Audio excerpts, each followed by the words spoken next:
So, hello everyone. Welcome to Impact Career Tutorials. আজি আমি general সায়েন্সৰ class কৰিব গৈ আছো। এতিয়া তোমালোকে মোষ্টলি দেখা পাইছে চাগে SSC বেংকিং ৰেলৱেজ এইবিলাকত বেছিক কিছুমান সায়েন্সৰ কুৱেশ্যনছ আহে। এতিয়া এইবিলাক পৰীক্ষাত ইহঁতে এইটো নিবিচাৰে যে অকল সায়েন্সৰ ষ্টুডেণ্টছে পাছ হওক।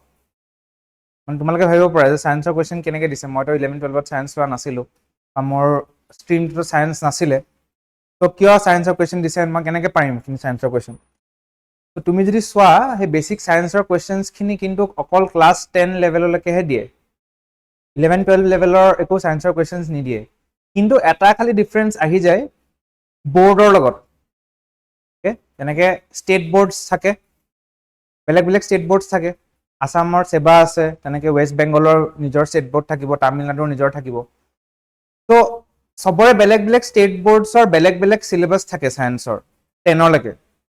অসমত যোনটো হয়তো চিলেবাছ থাকিব সেইটো ৱেষ্ট বেংগলত নাথাকিবও পাৰে, গম পাইছেনে? বিহাৰৰ যোনটো থাকিব মেবি তামিলনাডুত নাথাকিব পাৰে। কিন্তু সব ষ্টেটতে কিন্তু এটা বৰ্ড একেই হয়, সেইটো হ'ল CBSE। CBSEত বেলেগ বেলেগ ষ্টেটত একো বেলেগ বেলেগ চিলেবাছ নহয়, সব CBSE স্কুলছবিলাকত এটাই চিলেবাছ ফ'ল' হয় সায়েন্সৰ। তো পৰীক্ষাবিলাকতো সিহঁতে CBSEৰ যোনখিনি ক্লাছ 10ৰ চিলেবাছ অ'কে সেইখিনিলৈকেহে দিব, ঠিক আছে?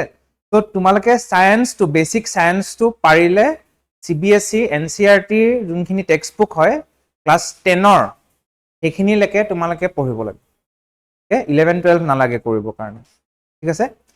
এতিয়া সায়েন্সৰ মোষ্টলি যোনবিলাক কুৱেশ্যন দিয়ে একদম বেছিক কুৱেশ্যনছ দিয়ে। তো আমি কিছুমান চেপ্টাৰ ৱাইজকৈ আমি গোটেইটো ভাগ কৰি গৈছোঁ, আৰু চেপ্টাৰ ৱাইজকৈ আমি ইম্পৰ্টেণ্ট যোনকেইটা চেপ্টাৰ য'ৰ পৰা বেছিকৈ আহিছে সেইকেইটাহে আমি ডিছকাছ কৰিম, ঠিক আছে? এতিয়া যদি আমি চাওঁ এনেই বেছিক যদি আমি চিলেবাছটো ডিছকাছ কৰিবৰ কাৰণে চাওঁ, তো সায়েন্স বুলি ক'লে তোমাৰ থাকিব বায়'লজি, ফিজিক্স আৰু কেমিষ্ট্ৰি, ঠিক আছে? এতিয়া বায়'লজি ফিজিক্স কেমিষ্ট্ৰিৰ ভিতৰত বায়'লজিত তোমাৰ আহে হিউমেন বডি ভালকৈ জানিব লাগে, প্লেণ্ট বডি বা প্লেণ্ট কিংডম, ক'ৰ পৰা বেছি আহে মানে মই সেইকেইটা কৈছোঁ। ডিজিজেছ, ঠিক আছে? ডিজিজেছ আৰু তোমাৰ ইক'লজি,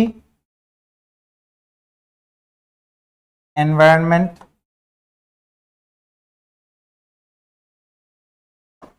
অ'কে এইখিনি বায়'লজিত তোমাৰ সোমাই থাকে, অ'কে?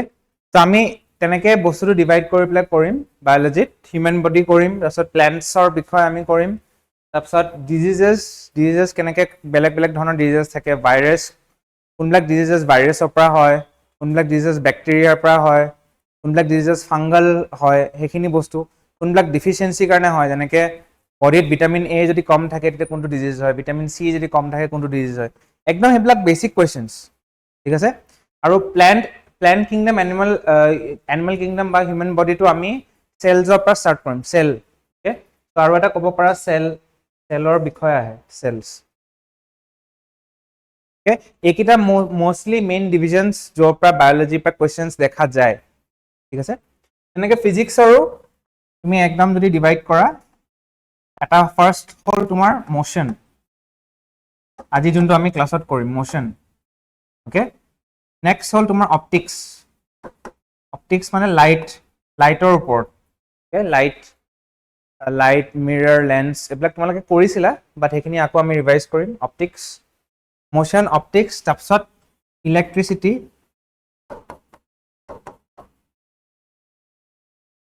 অ'কে? ইলেক্ট্ৰিচিটি, মেগনেটিজম,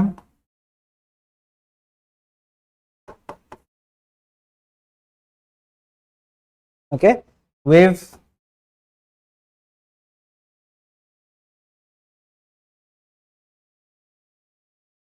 আৰু তোমাৰ ফ্লুইড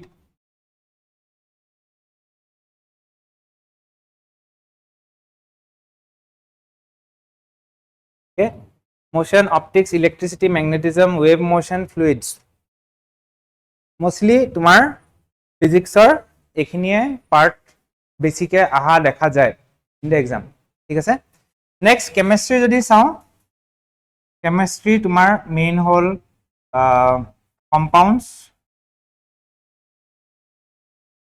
কম্পাউণ্ডছ মিক্সচাৰ্ছ তাৰপিছত তোমাৰ থাকিব এটমছ এণ্ড মলিকিউলছ ঠিক আছে তাৰপিছত তোমাৰ থাকিব এচিড বেসেস সল্টছ ওকে তাৰপিছত তোমাৰ থাকিব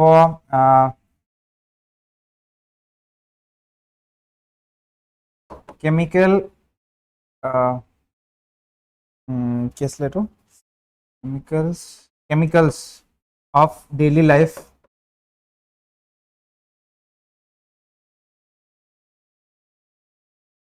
okay তাৰপিছত তোমাৰ carbon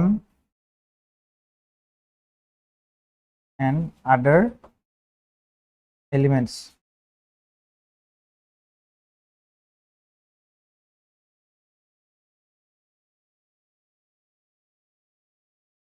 carbon and other elements okay so এইবিলাক মই থুলমূলকে কৈছো ইয়াৰ পৰা আমি যেতিয়া পঢ়িম মই অকল এটুৱে যে পঢ়াম এটু বুলি নহয় বাট মোস্টলি দেখা যায় এইবিলাক টপ অফ মাই মাইন্ড মই যেতিয়া এনালাইজ কৰিছো পেপাৰখন বেছিভাগ মই এইকেইটাৰে সবতছে বেছি কুৱেশ্যন দেখিছো ওকে কিন্তু তুমি যদি হয়তো এনচিইআৰটি বা সিবিএসই টেক্সটবুকখন দেখা ইয়াৰ উপৰি আৰু বেলেগ কিবা কিবি চেপ্টাৰ্ছ দেখা পাবা সেমিকণ্ডাক্টৰ দেখা পাবা বা সেমিকণ্ডাক্টৰ আজিলৈকে কুৱেশ্যন মই দেখা নাই ওকে সো তেনেকুৱা ধৰণৰ কিছুমান চেপ্টাৰ্ছ থাকিব যোনবিলাক হয়তো তাত আছে এনচিইআৰটিত আছে বাট মেবি তাৰ ওপৰত কুৱেশ্যনছ অহা নাই ওকে এতিয়া কথাটো হৈ যায় যে সায়েন্সৰ কুৱেশ্যনছবিলাক তুমি ডাইৰেক্ট মুখস্থ কৰিব নোৱাৰা মানে মুখস্থ কৰিলে সায়েন্সটো মনত নাথাকে তুমি বুজি পাব লাগিব তুমি বুজি পালেহে সায়েন্সটো তাত তুমি সলভ কৰিব পাৰিবা ওকে এই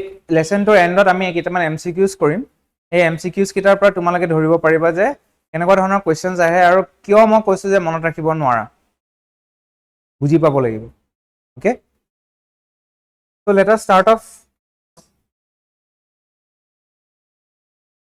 so আজি আমি কৰিম এসেনশিয়াল কনসেপ্টছ ইন মোশন বেসিক্যালি মোশনৰ ওপৰত কৰিম মোশন মানে কি বুজা তোমালোকে মোশন মানে কি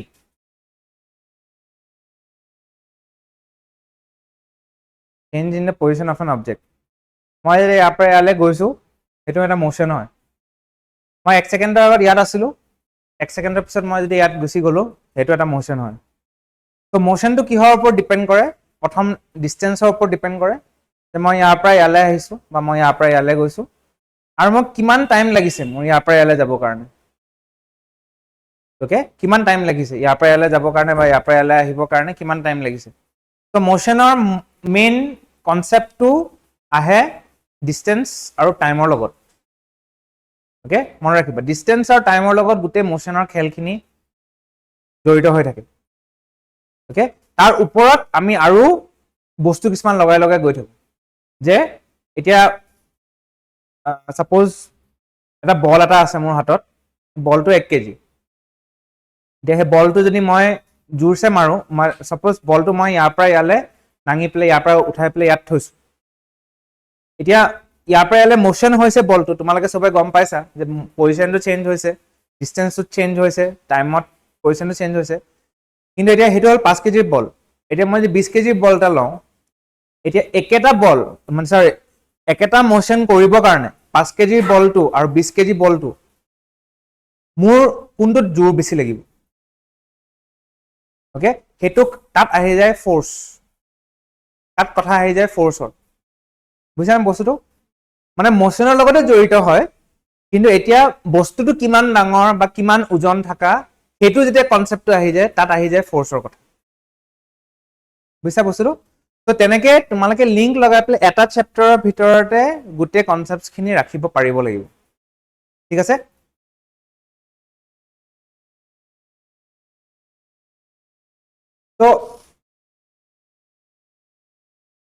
motion change in the position of an object over time মই যোনটো কথা ক'লো তো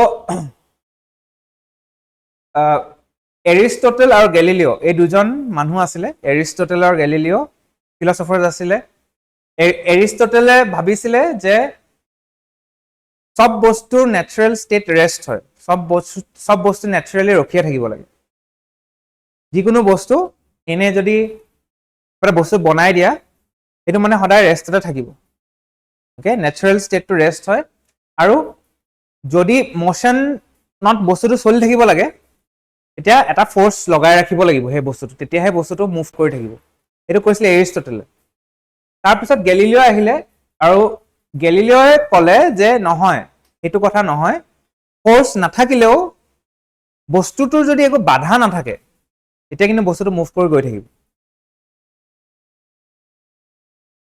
বুঝছানে বস্তুটো এটা ফৰ এক্সাম্পল ট্ৰেইন এখন যে চলে ট্ৰেইনখন কিহৰ কাৰণে চলে বিকজ ট্ৰেইনৰ ইঞ্জিনটো এই ট্ৰেইনক টানি লৈ গৈ থাকে এই ইঞ্জিনটো যদি বন্ধ কৰি দিও কি হ'ব ট্ৰেইনখন অলপ দেৰি পিছত লাহে স্পীডটো কমি পেলাই এটা জায়গাত গৈ পেলাই ৰখি যাব তোমালোকৰ মতে ট্ৰেইনখন কিয় ৰখিছে পাৱাৰ পোৱা নাই তোমালোকে যোনটো কথা কৈছা যে ট্ৰেইনখন ৰখিছে কাৰণ ফোৰ্স পোৱা নাই পাৱাৰ পোৱা নাই এটোৱে এৰিষ্টটলে কৈছিলে কিন্তু গেলিলিওয়ে কৈছে যে ট্ৰেইনখন ৰখিছে বিকজ ট্ৰেইনখন যে মুভ কৰি আছে ট্ৰেইনখনে বাধা পাই আছে কেনেকে বাধা পাই আছে বতাহৰ পৰা বাধা পাই আছে বুজিছানে বতাহৰ পৰা বাধা পাই আছে তুমি চাবাচোন গাড়ী দি যেতিয়া যোৱা হাতখন যেতিয়া ওলাই যাব গাড়ীত পুৰা বতাহ নামাৰে জানো তো বেসিক্যালি আমি গম নাপাওঁ বিকজ উইন্ডস্ক্ৰিনখন থাকে বাট বাইকত গ'লেতো গম পোৱা ন পুৰা বতাহ মুখত মাৰে নাই তো বতাহখিনি থাকে মানে তো ট্ৰেইনখন যে ৰখিছে হেতু ৰখিছে বিকজ বতাহে বাধা দিছে it is not because there is no force যদি বতাহ নাথাকিলেহেঁতেন বতাহখিনি সব গুচাই দিয়া ট্ৰেইনখন মুভ কৰি গৈ থাকিলেহেঁতেন বুজিছানে এই দুটা কনসেপ্ট তোমালোকে নিজেই কৈছা এটা হ'ল এৰিষ্টটলৰ কনসেপ্ট যে ফোর্স লাগিবই বুলি হেতু নালাগে নহয় বুলি ক'লে কৈছে যে নহয় বস্তুটো মুভ কৰি থাকে বিকজ বাধা নাথাকে তেতিয়াহে মুভ কৰি থাকে ফোৰ্সৰ লগত একো কথা নাই মানে বুজিছানে বস্তুটো ধৰিব পাৰিছা এতিয়া force is defined as push or pull যেতিয়া কিবা এটা বস্তু ঠেলিবা এটো ফোর্স হয় যেতিয়া কিবা বস্তু টানিবা এটো ফোর্স হয় যিকোনো বস্তু ঠেলিবৰ কাৰণে ফোৰ্স লাগিব যিকোনো বস্তু টানিবৰ কাৰণে ফোর্স লাগিব ঠিক আছে force causes an object to start moving stop or change direction or shape তো ফোর্সে কি কৰিব পাৰে যিকোনো এটা অপশন এটা মোশন যদি গৈ থাকে এই মোশনটো কন্টিনিউ কৰাই গৈ থাকিব পাৰে নহলে ফোৰ্স দি প্লে মোশনটো তুমি চেঞ্জ কৰাই দিব পাৰা গম পাইছানে মোশন দি চেঞ্জ কৰাই দিব পাৰা আৰু ফোৰ্স দি প্লে তুমি বস্তুটো ষ্টপ কৰাই দিব পাৰা এই তিনটা বস্তু ফোৰ্সে কৰিব পাৰে যে যিকোনো এটা অবজেক্টত ঠিক আছে force is a vector quantity so এটা কনসেপ্ট এটা আছে ভেক্টৰ কোয়ান্টিটি আৰু স্কেলাৰ কোয়ান্টিটি শুনিছানে আগতে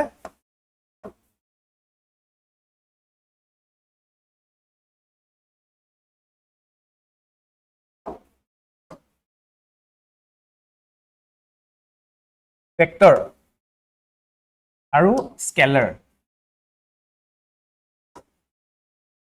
যেতিয়া যিকোনো এটা আমি ডিফাইন কৰো যে সাপোজ গাড়ী এখন গৈ আছে এই গাড়ীখনৰ স্পীড হ'ল 25 কিলোমিটাৰ পাৰ আৱাৰ ঠিক আছে এটো যেতিয়া আমি এনেকে ডিফাইন কৰো 25 কিলোমিটাৰ পাৰ আৱাৰ এটো হ'ল তোমাৰ স্কেলাৰ কোয়ান্টিটি এটো হ'ল স্পীড কিন্তু যেতিয়া আমি কম গাড়ীখন 25 কিলোমিটাৰ পাৰ আৱাৰ ইষ্টৰ ফালে গৈ আছে যেতিয়া আমি ডাইৰেকশন লগাই দিও এই ডাইৰেকশন লগোৱাৰ লগে লগে এই বস্তুটোক আমি কওঁ ভেক্টৰ কোয়ান্টিটি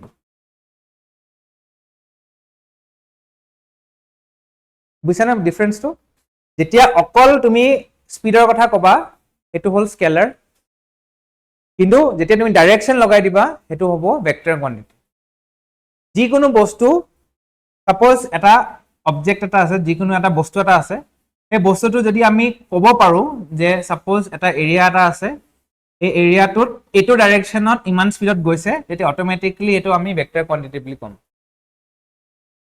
ফ'ৰ্চটো মানে এটা ভেক্টৰ কোৱান্টিটি হয় ফ'ৰ্চটো সাপোজ এইটো এখন মোৰ হাতখন ইফালৰ পৰা যদি ফ'ৰ্চ এটা লাগে ফ'ৰ্চ বুলি কিমান ফ'ৰ্চ লাগিছে সেইটো আমি জানো কিন্তু কোনটো ডাইৰেকশ্যনৰ পৰা লাগিছে যেতিয়া আমি চাওঁ সেইটো অট'মেটিকলি ভেক্টৰ কোৱান্টিটি হৈ যায় ইফালৰ পৰা লাগিব পাৰে ন ফ'ৰ্চটো এনেকেও লাগিব পাৰে ফ'ৰ্চটো এনেকেও ফ'ৰ্চটো লাগিব পাৰে এনেকেও লাগিব পাৰে তো ফ'ৰ্চটো মানে ডাইৰেকশ্যন লৈ পেলাইহে ফ'ৰ্চ আমি কওঁ ফ'ৰ্চটো আমি এনে ডিফাইন কৰিব নোৱাৰো কোনটো ডাইৰেকশ্যনত ফ'ৰ্চটো পৰিছে সেইটো যেতিয়া আমি একেলগে কওঁ কোনটো ডাইৰেকশ্যনত জোৰ পৰিছে সেইটো যেতিয়া একেলগে কওঁ তেতিয়া আমি সেইটো বস্তুটো ভেক্টৰ কোৱান্টিটি বা ফ'ৰ্চ বুলি কওঁ বুজিছানে বস্তুটো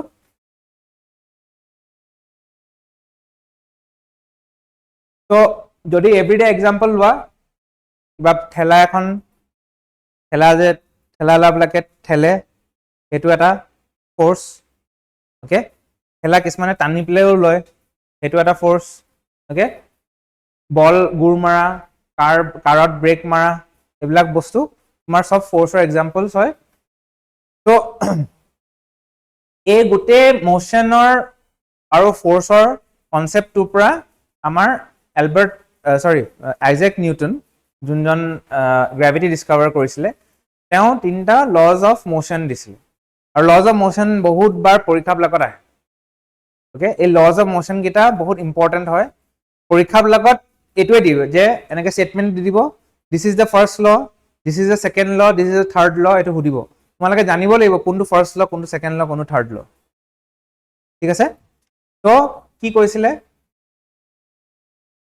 তো first let us go to mechanics তো mechanics is a study of motion and forces on objects so' এতিয়া যিকোনো এটা বস্তুত কিমান জোৰ পৰিছে বা সেই জোৰ পৰাৰ কাৰণে কোনটো মোশ্যন গৈছে সেইটোক আমি কওঁ মেকানিক্স অ'কে মেকানিক্স দুটা ৰকমৰ আছে এটা হ'ল ষ্টেটিক মানে হ'ল যেতিয়া ৰখি থকা বস্তুৰ ওপৰত আমি ষ্টাডি কৰোঁ সেইবিলাকক কয় ষ্টেটিক্স ৰখি থকা বস্তু আৰু ডাইনেমিক্স হ'ল যেতিয়া বস্তুটো মুভ কৰি থাকে ছাপ'জ গাড়ী এখনক কিমান ফ'ৰ্চ লাগিব ৰখিবৰ কাৰণে ট্ৰেইন এখনত কিমান লাগিব ৰখিবৰ কাৰণে সেইখিনি কওঁ আমি ডাইনেমিক্স দুটা আছে মেকানিক্সৰ ষ্টেটিক্স এণ্ড ডাইনেমিক্সটো আকৌ দুটালে ভাগ কৰি দিছে কাইনেমেটিক্স মানে হ'ল যেতিয়া আমি অকল স্পীডৰ লগত বস্তুবিলাক জোখো তাত আমি ফ'ৰ্চটো নাচাওঁ অ'কে ছাপ'জ গাড়ী এখন কিমান স্পীডত গৈছে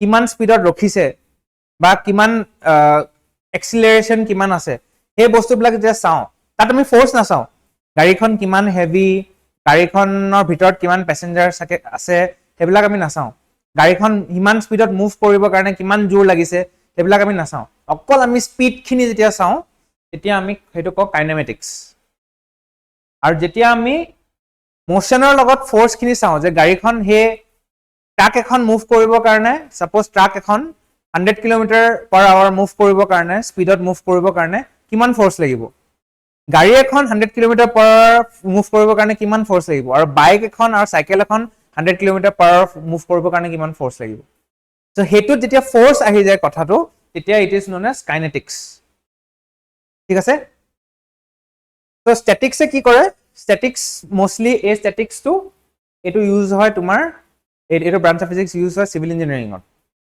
ব্ৰিজ বনাবৰ কাৰণে বিল্ডিং বনাবৰ কাৰণে এতিয়া আমি এইটো বিল্ডিঙত ৰখি আছো বিল্ডিংটো মুভ কৰা নাই কিন্তু এই বিল্ডিংটোৱে কেনেকৈ আমাৰ ওজন লৈ আছে বুজিছানে ইয়াতো ফিজিক্স যোনটো সোমাই আছে সেইটো ষ্টেটিক ফিজিক্স হয় তাতো ফ'ৰ্চ আছে এই বিল্ডিংখিনি যেতিয়া ডিজাইন কৰিছে এনেকুৱাকৈ ডিজাইন কৰিছে যে মানুহৰ ওজনটো ল'ব পাৰে এই ফাৰ্নিচাৰখিনি এই যি বস্তু আছে কাঠ এইবিলাক যি বস্তু আছে তাৰ ওজনটো যাতে ল'ব পাৰে সেইটোৰ কাৰণে এটা কেলকুলেশ্যন হৈছে সেই বস্তুটো আমি ষ্টেটিক্সত চাওঁ অ'কে চ' মষ্টলি এইবিলাক ইউজ হয় automobile aerospace industry bridges buildings বনাবৰ কাৰণে ষ্টেটিক্স ইউজ হয় আৰু কাইনেমেটিক্স ইউজ হয় অট'মোবাইল ইণ্ডাষ্ট্ৰি ৰকেট বনাবৰ কাৰণে স্পেচ বনাবৰ কাৰণে মিছাইল বনাবৰ কাৰণে এইবিলাকত কাইনেমেটিক্সটো ইউজ হয়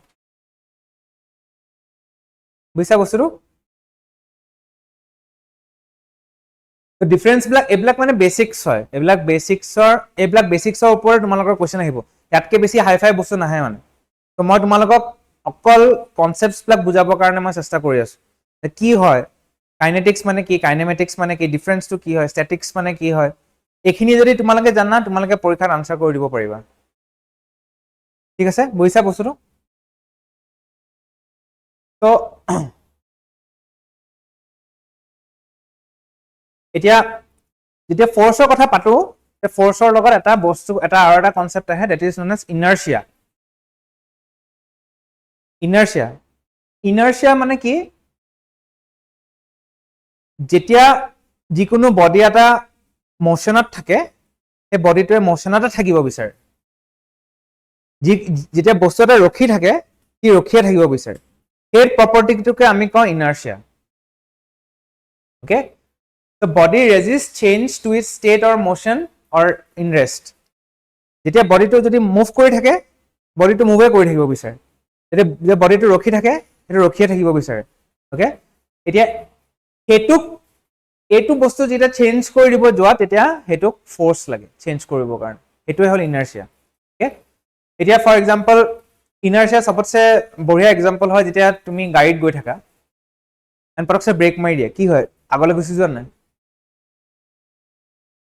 বুঝছা না বস্তুটো তো কি হয় তুমি যে গাড়ীত গৈ আছা গাড়ীখন মোশনত গৈ আছে তুমি ভিতৰত মেবি ঠিকে থাকে বহি আছা এটা জায়গাতে বহি আছা কিন্তু তুমিও গাড়ীখনৰ লগত মুভ কৰি গৈ আছা মানে যে ব্ৰেক যেতিয়া মাৰি দিয়ে গাড়ীখন ৰখি যায় কিন্তু তুমি যে ভিতৰত বহি আছা তোমাৰ টেন্ডেন্সি থাকিব যে তুমি আগলৈ গুচি যাব তো সেইকাৰণে তুমি আগলৈ গুচি যোৱা সিমিলাৰলি যেতিয়া গাড়ীখন ৰখি থাকে এণ্ড তুমি ভিতৰত বহি থাকা তাৰপিছত যেতিয়া এক্সিলাৰেটৰ দবাই দিয়ে তুমি পিছলৈ গুচি যোৱা না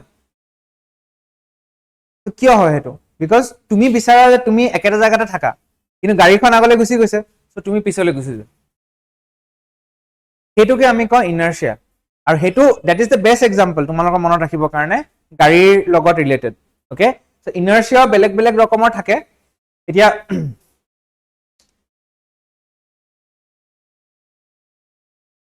এইকেইটা হল টাইপস অফ ইনাৰ্চিয়া তো মই যোনটো ক'লো body at rest remains at rest unless a force acts okay এতিয়া চোৱা এইবিলাকৰ পৰা কেনেকুৱা ধৰণৰ কোৱেশ্চন আহিব চোৱা তোমালোকক ডাইৰেক্ট কোনো নুহুদে যে ইনাৰ্চিয়া অফ ৰেষ্ট কি বা ইনাৰ্চিয়া অফ মোশন কি হয় তোমাক এটা এক্সাম্পল এটা দিব real life day to day হৈ থকা এক্সাম্পল এটা দিব তাৰপিছত সুধিব এইটো কোনটো ইনাৰ্চিয়া হৈছে তো তোমালোকে যদি নাজানা ইনাৰ্চিয়া অফ মোশন কি হয় তোমালোকে যদি নাজানা ইনাৰ্চিয়া অফ ৰেষ্ট কি হয় তোমালোকে সেইটো বস্তু ক'ব নোৱাৰিবা যেনেকৈ ইয়াত কৈছে কি Dust falls off a mat when it is shaken. So এটা বুজি পাবা এই পাপুছবিলাক থাকে যে আমাৰ যত আমি ভৰি মুছি আহো তোমালোকে লৈ পেলে যে এনেকে মাৰা বা পাপুছ বাদ দিয়া এনে লেতেৰা কাপোৰ এখন যত ধুলি মুছা কাপোৰ এখন লৈ পেলে যে এনেকে কৰা ধুলিখিনি উৰি যায় নাই সেইটোৱে হ'ল ইনাৰ্চিয়া অফ ৰেষ্ট এতিয়া যদি এনেকে কৰা ধুলিখিনিয়ে বিচাৰে সিহঁতে একেটা জায়গাতে থাকিবৰ কাৰণে তুমি কিন্তু কাপোৰখন তুমি মোশনত দি দিছা তো ধুলিখিনি কাপোৰখন সেইকাৰণে আপ ডাউন হৈ যায় কিন্তু ধুলিখিনি একেটা জায়গাতে থাকে আৰু ধুলিখিনি তুমি ইয়াত দেখা পোৱা সেইকাৰণে বুজিছানে বস্তুটো ধৰিব পাৰিছানে নাই পৰা সাপোজ কাপোৰ এখন আছে এনে কাপোৰখনত তোমাৰ ধুলি আছে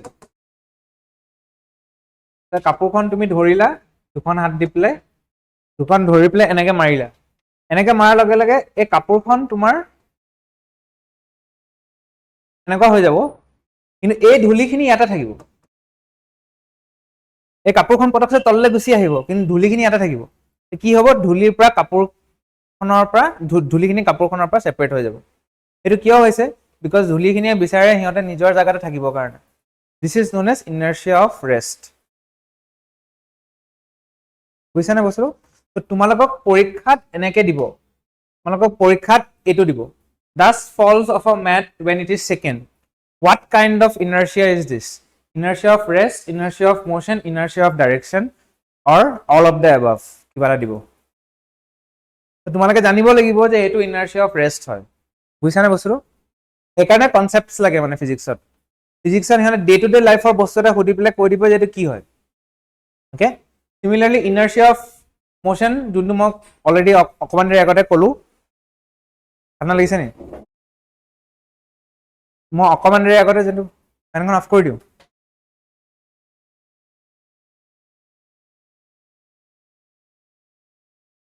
তো অলপ দেৰি আগতে যোনটো ক'লো যে ইনাৰ্চিয়া অফ মোশ্যন গাড়ীখন যে গৈ থাকে পটকছে ব্ৰেক মাৰি দিয়ে তেতিয়া আমি আগলৈ গুচি যাওঁ বা এক্সিলেটাৰ দিলে পিছলৈ গুচি যাওঁ এইটো হ'ল ইনাৰ্চিয়া অফ মোশ্যন এইটো হয় বিকজ গাড়ীৰ ভিতৰত থকা মানুহখিনিয়ে বিচাৰে বা গাড়ীৰ ভিতৰত থকা যোনটো বডি আছে সেইটোৱে বিচাৰিব সদায় আগলৈ গৈ থাকিবৰ কাৰণে যদি মোশ্যনত থাকে বা যদি ৰেষ্টত থাকে সেই ৰেষ্টত থাকিবৰ কাৰণে ঠিক আছে নেক্সট আছে ইনাৰ্চিয়া অফ ডাইৰেকশ্যন এতিয়া এইটো আকৌ কেনেকুৱা ধৰণৰ ইনাৰ্চিয়া এইটো হ'ল যেতিয়া তোমালোকে গাড়ী টাৰ্ণ লয় তেতিয়া কি হয় এনেকৈ গুচি যাব বিচাৰা নাই বা এইফালে গুচি যাব বিচাৰা নাই সেইটো হ'ল inertia of motion inertia of direction বডিটোৱে ডাইৰেকশ্যন চেঞ্জটো ৰেজিষ্ট কৰে মানে তুমি এইটো ডাইৰেকশ্যন গৈ আছা পটকছে টাৰ্ণ লৈ যাবা তোমাৰ বডিটোৱে এইটো ডাইৰেকশ্যনতে গৈ থাকিব বিচাৰিব কিন্তু গাড়ীখন এইফালে টাৰ্ণ হৈ গ'ল চ' তুমি এনেকুৱা হৈ যাব লাগিব বুজিছানে বস্তুটো গাড়ীখন এনেকৈ গৈ আছে এনেকৈ টাৰ্ণ হৈ গ'ল কিন্তু তোমাৰ বডিটোৱে এইফালে যাব বিচাৰিব কিন্তু তুমিতো গাড়ীৰ ভিতৰত আছা চ' উপায় নাইকিয়া তুমি গাড়ীখনৰ দৰ্জাখনত হেঁচি পেলাই আকৌ টাৰ্ণটোত গুচি যাবা এইটোক কয় ইনাৰ্চিয়া অফ ডাইৰেকশ্যন বুজিছানে চ' এই তিনিটা ৰকমৰ বেলেগ বেলেগ ইনাৰ্চিয়া আছে এই তিনিটা ৰকমৰ ইনাৰ্চিয়াৰ তোমালোকৰ এক্সাম্পলছ তোমালোকে ভাবি থৈ দিবা পৰীক্ষাত এনেকৈ সুধিব যে কোনটো ইনাৰ্চিয়াত পৰিছে এইটো বস্তু ঠিক আছে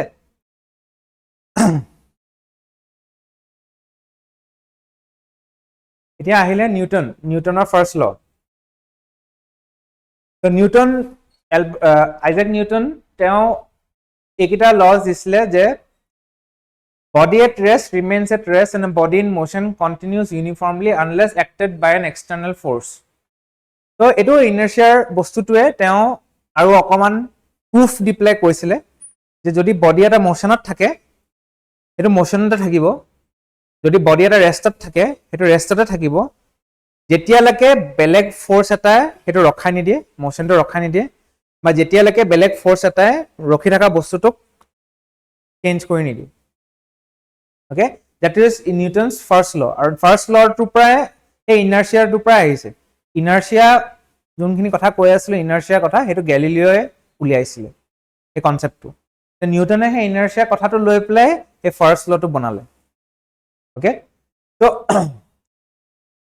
এতিয়া ইয়াত ফৰ এক্সাম্পল কৈছে rolling ball eventually stops due to friction and external force তুমি বল এটা যেতিয়া মাটিত এনেকৈ ৰোল কৰি দিয়া বলটো অলপ দেৰি পিছত গৈ পেলাই ৰখি যায় এইটো কাৰণে ৰখে বিকজ মাটিত ফ্ৰিকশ্যন আছে ঘহনি খায় ন ঘহনি যিমানে খাই গৈ থাকে বলটো লাহে শ্ল' হৈ যায় কিন্তু যদি মাটিত যদি ফ্ৰিকশ্যন নাথাকিলেহেঁতেন বলটো গৈয়ে থাকিলেহেঁতেন অ'কে চিমিলাৰলি ইন ভেকিউম মানে য'ত এই গোটেই হেৰিটোত যদি একো এয়াৰ নাইকিয়া ভেকিউম মানে এয়াৰ নাথাকা অ'কে ভেকিউম চেম্বাৰ এটা যদি এইটো হৈ যায় ইয়াৰ পৰা যদি মই এটা বল এৰি দিওঁ ভেকিউম চেম্বাৰটো অকণমান যদি মই এনেকৈ এৰি দিওঁ বলটো গৈ থাকিব নিজে নিজে গৈ থাকিব একো তাৰ ফ্ৰিকশ্যন হেৰি নাইকিয়া মানে ৰেজিষ্টেঞ্চ নাইকিয়া বিকজ এয়াৰ নাইকিয়া সেইকাৰণে একো ফ্ৰিকশ্যন বা ৰেজিষ্টেঞ্চ নাইকিয়া সেইকাৰণে বলটো গৈ থাকিব অ'কে চিমিলাৰলি ইয়াত বেচিকেলি ইয়াত এই নিউটন ফাৰ্ষ্ট লৰ বা ইনাৰ্চিয়াটোৱে এইটোও বুজায় যে আমি ছিট বেল্ট কিয় পিন্ধিব লাগে ছিট বেল্ট যে পিন্ধো যে ছেফটিৰ কাৰণে তো ছিট বেল্টৰ যোনটো কনচেপ্ট সেইটোৱে ইনাৰ্চিয়াৰ পৰা ওলাইছে কি হয় গাড়ীত ব্ৰেক মাৰি দিয়াৰ লগে লগে কি হয় আমিতো আগলৈ গুচি যাওঁ ন তো গাড়ীখন যিমানে স্পীডত থাকিব আমি সিমানে স্পীডত আগলৈ যাম গাড়ীখন যদি 100 km/h থাকে তো ভাবা 100 km/h গাড়ীখন আহি আছে আহি পেলাই বেলেগ এখন গাড়ীত মাৰি দিয়াৰ লগে লগে গাড়ীখনটো ৰখি যায় কিন্তু তুমি ভিতৰত আছা তোমাৰ ইনাৰ্চিয়া লাগি আছে তুমি 100 km/h এনেকৈ মানে আগুৱাই যাবা অ'কে যেতিয়া আগুৱাই যাবা তুমি খিৰিকীৰ পৰা ওলাই গুচি যাবা মানে গ্লাছ ভাঙি ওলাই গুচি যাবা যদি 100 km/h যদি ওলাই যাব হয় কি কৰে ছিট বেল্টটো মাৰা থাকে যে ছিট বেল্টটোৱে আমাক ৰখাই দিয়ে অ'কে তো আমাৰ মে বি ৰিপ চিপছ ভাঙি যাব আমি হাড় চাৰ ভাঙি যাব কিন্তু বাচি যাম মানে okay, so that is the concept. Inertia লগত related হয় seat belt ৰ concept, ঠিক আছে? বাইকৰ যে এক্সিডেন্টছ বিলাক হয় কেনেকে কি হয়, পিছফালে ব্ৰেক মাৰি দিয়ে, পিছফালেতো উৰি যায়, পিছফালে যোনটো বহি থাকে সি উৰি যায়, সেইকাৰণে পিছফালে কিটাকো পুলিচে আজিকালি হেৰি হেলমেট পিন্ধিব দিয়ে। সবতছে ডেঞ্জাৰাছ পিছফালে থাকে, আগফালেটোৱে হেণ্ডেলডাল দি পেলাই নিজে ৰখি যায়, কিন্তু পিছফালেতো ধৰিবৰ কাৰণে একো নাই ন, সি উৰি যায় বেচেৰা। বেচেৰা বাইকো নচলাই, সি চালু বেলেগে মাৰি আছে বাইক চলাই পেলাই, মৰিলে সি, হয় নাই? নেক্সট নিউটন ছেকেণ্ড ল। তো এতিয়া ছেকেণ্ড লটোত মই যোনটো ইনিচিয়েলি কৈছিলোঁ আমাৰ কাইনেটিক্স টু ফ'ৰ্চত আহে, অ'কে, য'ত আমি ফ'ৰ্চ কি হয় সেইটো বস্তু শিকোঁ। এতিয়া ফ'ৰ্চ সদায় আমি মাছৰ লগত ৰিলেট কৰিব লাগে, মাছ। মই বিগিনিঙতে কৈছিলোঁ এটা বস্তু এঠাইৰ পৰা আন ঠাই উঠাই পেলাই নিবৰ কাৰণে বস্তুটো কিমান হেভি সেইটোৰ ওপৰত ডিপেণ্ড কৰে ন। 5 কেজি বস্তু এটা ওজনৰ বস্তু এটা ইয়াৰ পৰা ইয়ালৈ উঠাবৰ কাৰণে মোৰ বেছি জোৰ নালাগে, কিন্তু 20 কেজি বস্তু ওজন এটা ইয়াৰ পৰা ইয়ালৈ বেছি জোৰ লাগে। লাষ্টত কি ওজনৰ ওপৰত খেলটো আহে। ওজন যদি বেছি হয় মোৰ বেছি ফ'ৰ্চ লাগিব, ওজন যদি কম হয় মোৰ কম ফ'ৰ্চ লাগিব। তো সেইকাৰণে force is equal to mass into acceleration বুলি কয়। Force is mass into acceleration. এক্সিলাৰেশ্যনটো কি হয় আকৌ? What is acceleration? তো এক্সিলাৰেশ্যন যিহেকে আমি চাম, চ' এইকেইটা কনচেপ্টটো ক্লিয়াৰ কৰিলোঁ। What is speed? স্পীডটো আমি কি বুলি ক'ব পাৰোঁ? Speed is distance by time, ঠিক আছে? Speed is distance by time. তো চাপ'জ এটা বস্তু ইয়াত আছে, ইয়ালৈ গ'ল, এইটো 5 মিটাৰ ডিষ্টেঞ্চ, আৰু এই 5 মিটাৰ ডিষ্টেঞ্চ যাবৰ কাৰণে ইয়াৰ চাপ'জ 6 মিটাৰ ডিষ্টেঞ্চ, ইয়াৰ 3 ছেকেণ্ড টাইম লাগিলে। তো স্পীডটো হ'ব 6 মিটাৰ বাই 3 ছেকেণ্ড, কিমান হ'ব? 2 মিটাৰ পাৰ ছেকেণ্ড। এইটো ইমান হ'ল তাৰ স্পীড, এই বস্তুটোৰ স্পীড ইমান হৈ গ'ল, ডিষ্টেঞ্চ পাৰ টাইম, চিম্পল কথা। এতিয়া এক্সিলাৰেশ্যনটো কি হয়?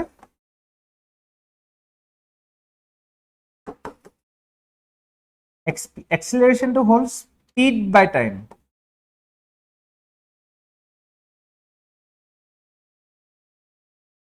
অ'কে, কিন্তু একচুৱেলি স্পীড নহয়, কি হয়? ভেলচিটি।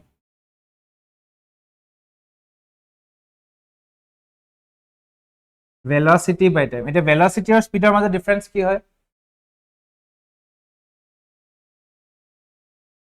তো মই যে ইনিচিয়েলি কৈছিলোঁ ফ'ৰ্চৰ কথা, ভেক্টৰ স্কেলাৰ। স্পীডটো হ'ল অকল যেতিয়া আমি যেনেকে চাপ'জ 2 মিটাৰ পাৰ ছেকেণ্ড বুলি লিখিলোঁ, এইটো অকল মেগনিটিউডটো যে কিমান স্পীডত আছে, ইমান স্পীডত। কিন্তু যদি আমি কওঁ এইটো স্পীডত এইটো ডাইৰেকশ্যনত গৈ আছে, ডাইৰেকশ্যনটো যদি লগত লগাই দিওঁ তেতিয়া সেইটোক আমি কওঁ velocity. So velocity is a vector quantity because velocity is speed plus direction.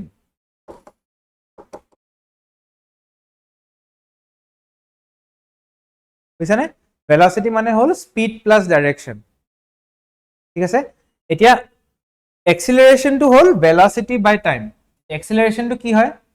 এতিয়া চাপ'জ এটা বস্তু ইয়াৰ পৰা ইয়ালৈ গৈ আছে, এতিয়া এই 2 মিটাৰ পাৰ ছেকেণ্ড যে লিখিছোঁ, মানে এই বস্তুটোৱে ইয়াৰ পৰা ইয়ালৈ 2 মিটাৰ পাৰ ছেকেণ্ডত গৈ আছে। কিন্তু এতিয়া এই বস্তুটোৱে যদি একে স্পীডত নাযায়, স্পীডটো যদি বাঢ়ি বাঢ়ি গৈ থাকে, একে স্পীডত নাযায়, মানে একে স্পীডত যোৱা মানে এইটো যদি এনেকে যায়, বুজিছানে? ডিফাৰেঞ্চটো গম পাইছানে? এটা হ'ল এইটো,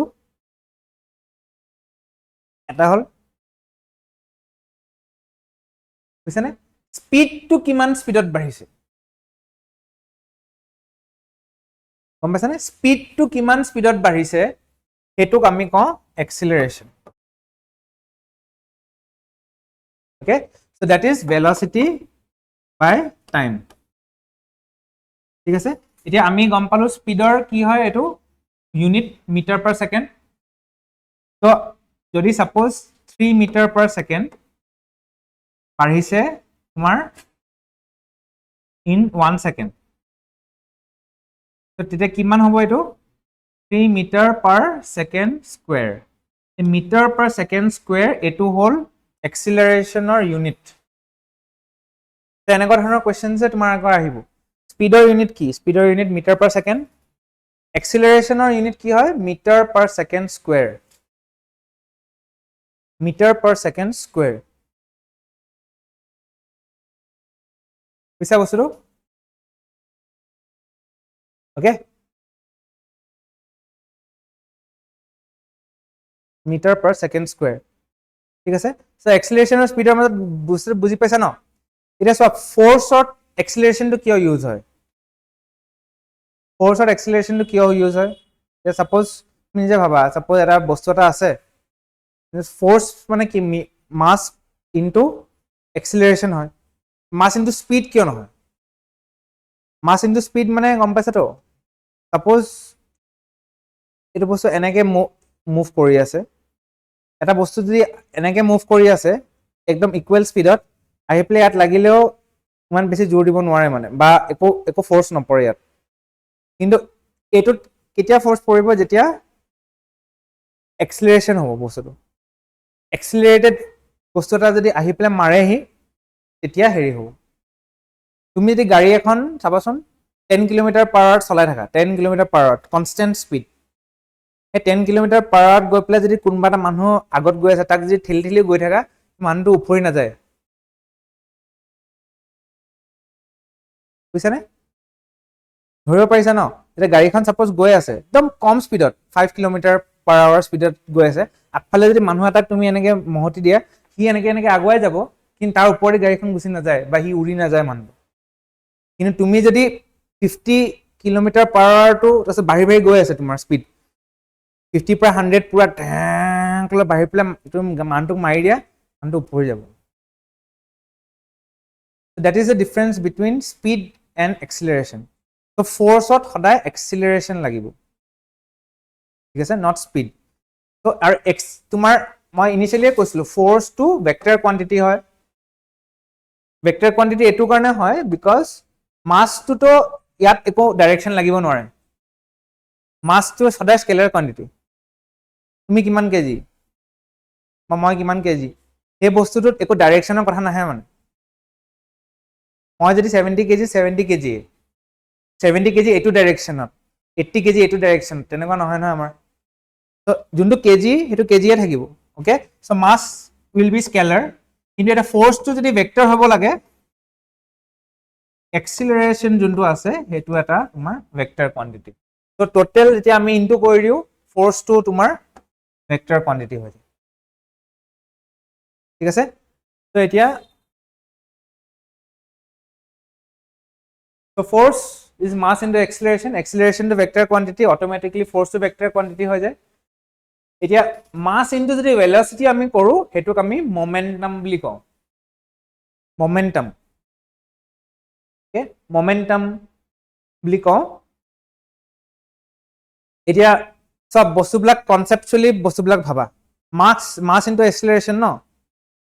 তো এটা এখন গাড়ী এখন তুমি ৰখাবৰ কাৰণে আৰু এখন ট্ৰাক এখন ৰখাবৰ কাৰণে কোনটোত বেছি তোমাৰ ফোৰ্স লাগিব?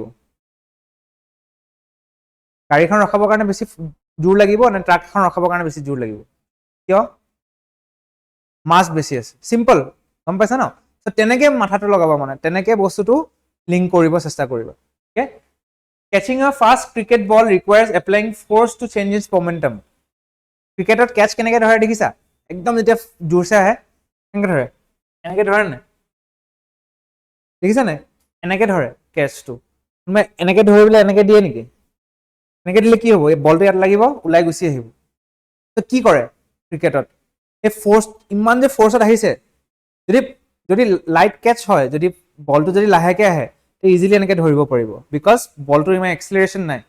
একে বলটো যেতিয়া একদম জোৰছে মাৰিব, ইমান ফ'ৰ্চত আহিব তুমি এতিয়া বস্তুটো ৰখাই দিব নোৱাৰা মানে ৰখাই দিলে তোমাৰ আইডিয়াৰ তুমি হাতত দুখ পাবা নহ'লে বলটো তোমাৰ হাতৰ পৰা ওলাই আহিব তো কি কৰে ফ'ৰ্চটো কুশ্যন কৰে কুশ্যন কৰি পেলাই এনেকে লৈ লয় বা এনেকে কৰি এনেকে ৰখায় এইটো যে কৰে এইটো বলটো ধৰি তাৰ ফ'ৰ্চটো লাহে লাহে লাহে লাহে লাহে লাহে ৰখায় ব্ৰেক মাৰা নিচিনাকে কৰে মানে এটা জেগাতে ৰখাই নিদিয়ে মানে এনেকে নধৰে সেইকাৰণে অ'কে ত' cricket ball requires applying force to change its momentum আৰু এই বস্তুটো মাছ এণ্ড এক্সিলাৰেশ্যন আৰু মমেণ্টাম এইবিলাক বস্তু বহুত মেচিনাৰী ভেহিকল স্পৰ্টছ এইবিলাকত ইউজ হয় চব গাড়ী যে ডিজাইন কৰে চব গাড়ী ডিজাইন কৰোঁতে এই বস্তুটো ইউজ কৰে মমেণ্টাম কেনেকৈ চেঞ্জ হ'ব বা এক্সিলাৰেশ্যন কেনেকৈ চেঞ্জ হ'ব ব্ৰেক কৰোঁতে যেনেকৈ এক্সিলেটাৰ মাৰোঁতে এক্সিলেটাৰ বুলি সেইকাৰণে কয় এক্সিলেটাৰ মাৰাৰ লগে লগে তোমাৰ গাড়ীখন এক্সিলাৰেট হয় গাড়ীখনৰ স্পীডটো চাবাচোন স্পীডোমিটাৰটো বাঢ়ি যায় এনেকৈ বাঢ়ি যায় সেইটো স্পীডটো যে বাঢ়িছে ডেট ইজ এক্সিলাৰেশ্যন অ'কে স্পীডটো যে এনেকৈ গ'লে বাঢ়ি যায় যে এক্সিলেটাৰত সেইটো এক্সিলেটাৰ মিটাৰত সেইটো তোমাৰ এক্সিলেটাৰটো দেখায় তুমি ব্ৰেকটো যেতিয়া মাৰা এতিয়া গাড়ীখনে কি কৰে ৰখি যায় যে স্পীডটো শ্ল' হৈ পেলাই ৰখি যায় নাই এইটোক কয় ডি এক্সিলাৰেশ্যন এটা হ'ল এক্সিলাৰেশ্যন এটা হ'ল ডি এক্সিলাৰেশ্যনৰ স্পীডটো কমি যায় এক্সিলাৰেশ্যনত স্পীডটো বাঢ়ি যায় ঠিক আছে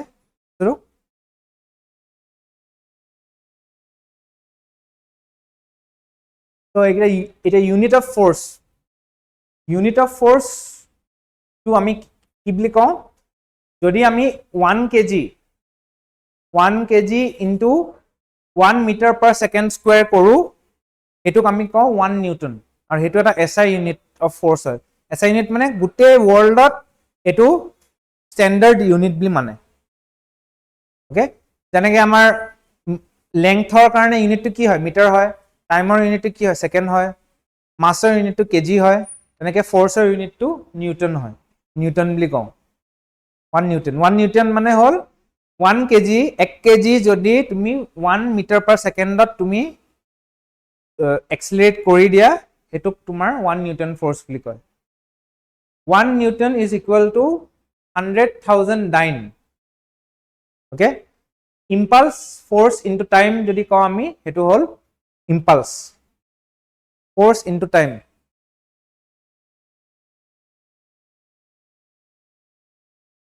ফ'ৰ্চ ইনটু টাইম যদি কৰোঁ আমি সেইটো ইম্পালছ পাওঁ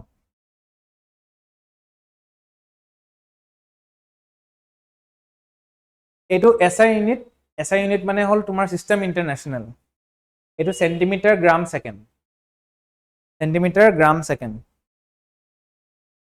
ইয়াত হ'ল মিটাৰ কেজি আৰু ছেকেণ্ড SI ইউনিট ঠিক আছে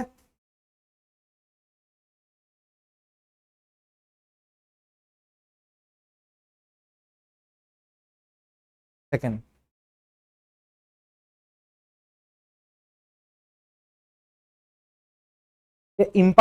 ইম্পালছবিলাক ক'ত ইউজ হয় চোৱা impulse equals to change in momentum ইয়াৰ পৰা আমি কি ওলাব পাৰোঁ যে যদি টাইমটো বেছি হয় ইফ লং টাইম ফ'ৰ্চটো কম লাগে ইম্পালছত চেম ইম্পালছ হা suppose impulse is 10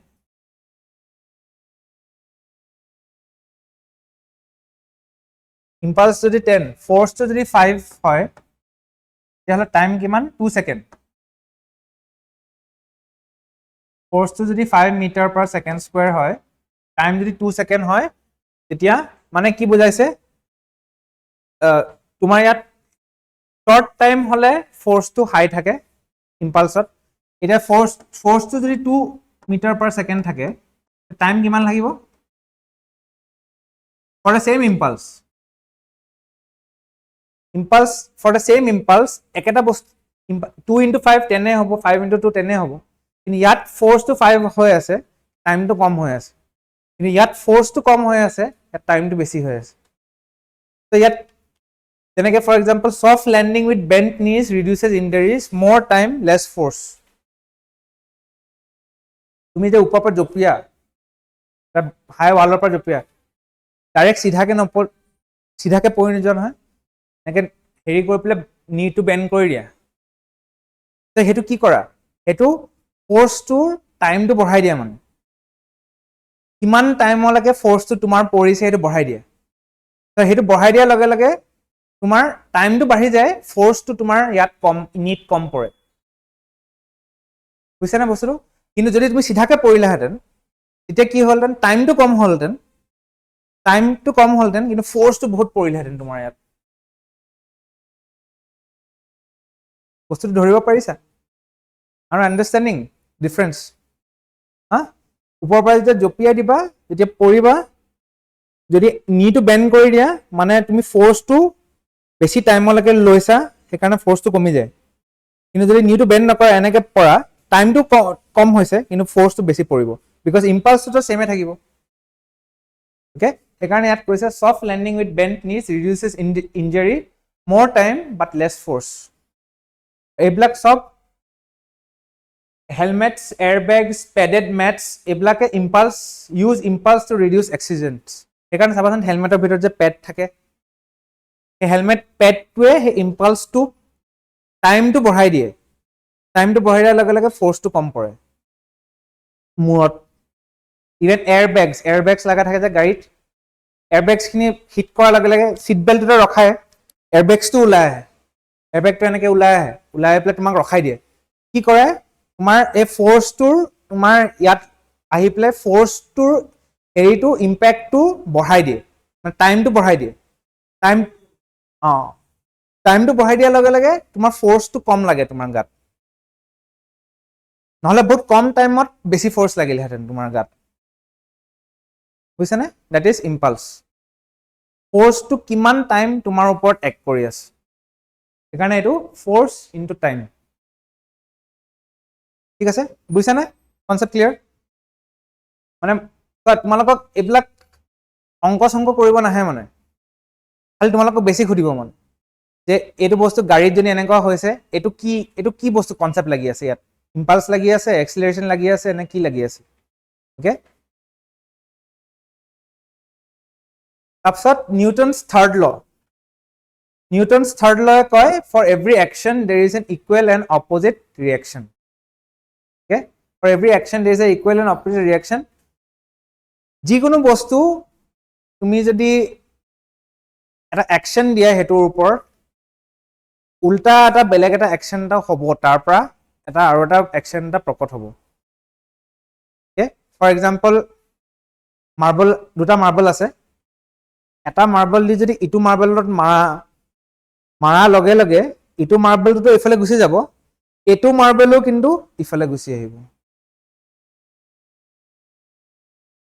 আইদাৰ এইটো মাৰ্বল এইখিনিত ৰখি যাব, ইটো মাৰ্বল গুচি যাব, নহ'লে এইটো মাৰ্বল অকণমান যাব, ইটো মাৰ্বল এনেকৈ গুচি যাব। এইটো ডিপেণ্ড কৰে মাছৰ ওপৰত। মাৰ্বলটো যদি হেভি থাকে, বুজিছানে? ইকুৱেল এণ্ড অপজিট ৰিয়েকশ্যন মানে ছাপ'জ দুটা ইকুৱেল মাৰ্বল আছে, আৰু এটা আছে ডাঙৰ marble.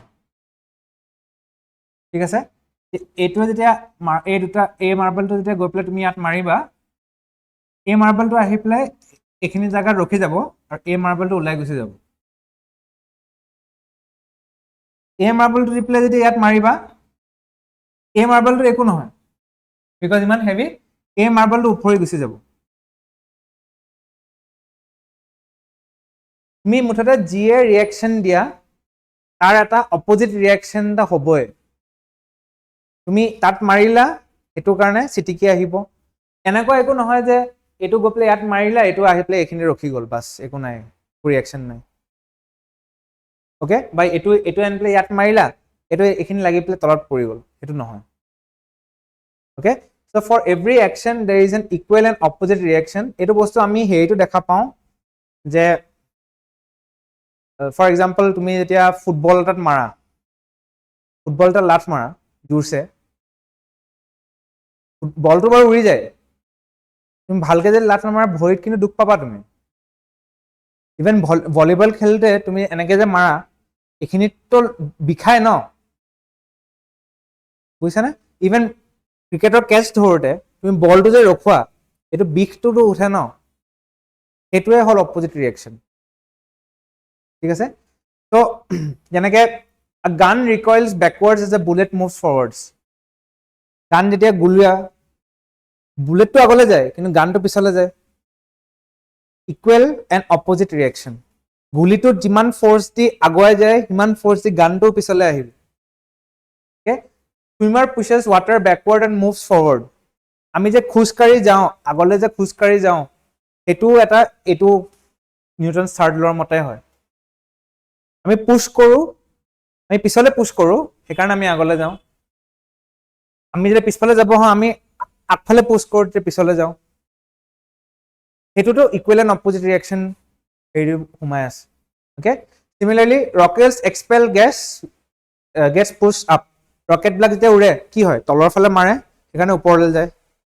Best example of equal and opposite reaction. যিমানে তলৰ ফালে বেছি গেছ মানে মাৰিব, যিমানে ফ'ৰ্চত মাৰিব, সিমানে ফ'ৰ্চত ওপৰলৈ উৰি যাব। যিমানে তুমি কাৰোবাক জোৰছে থাপ্পৰ মাৰিবা, সিমানে বেছি আৱাজ ওলাব, বুজিছানে? যিমানে বেছি জোৰছে ঘুচা মাৰিবা, সিমানে নাক ভাঙিব,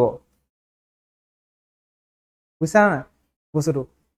তো তেনেকুৱা ধৰণৰ this law is crucial in designing engines, robotics, sports strategies. তো নিউটনছ থাৰ্ড লটো মষ্টলি আমি ডে টু ডে লাইফত মষ্টলি দেখা পাওঁৱে, ইউজ হৈয়ে থাকে সেইটো বস্তু, আৰু মষ্টলি এইবিলাক ডিজাইন কৰোঁতে ইউজ কৰে, স্পেচিয়েলি ৰকেটছবিলাক ডিজাইন কৰোঁতে এইবিলাক বহুত ইউজ হয়। অ'কে, ৰকেটছ, গাড়ী চাড়ী এইবিলাক ডিজাইন কৰোঁতে বহুত ইউজ হয়। অ'কে, এই পাৰ্ট অফ ফিজিক্সটো, এইখিনি যোনখিনি মই শিকাই আছোঁ, এইখিনি পাৰ্ট বহুত তোমাৰ চিভিল এণ্ড মেকানিকেল ইঞ্জিনিয়াৰিঙত ইউজ হয়। গাড়ী বনাবৰ কাৰণে, ঘৰ বনাবৰ কাৰণে, মেচিনেৰী বনাবৰ কাৰণে, এইবিলাকত বহুত ইউজ হয় এইবিলাক। সেইকাৰণে নামটো হ'ল মেকানিক্স, এই গোটেইখিনি পাৰ্টৰ নামটো হ'ল মেকানিক্স। অ'কে,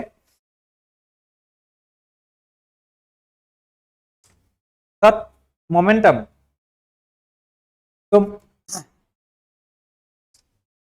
মমেণ্টাম যোনটো হয়, মমেণ্টাম ইজ আমি যে কৈছিলোঁ মাছ ইনটু যদি ভেলচিটি কৰোঁ, এইটো হ'ল mass into speed, mass into velocity কৰিলে it is known as momentum.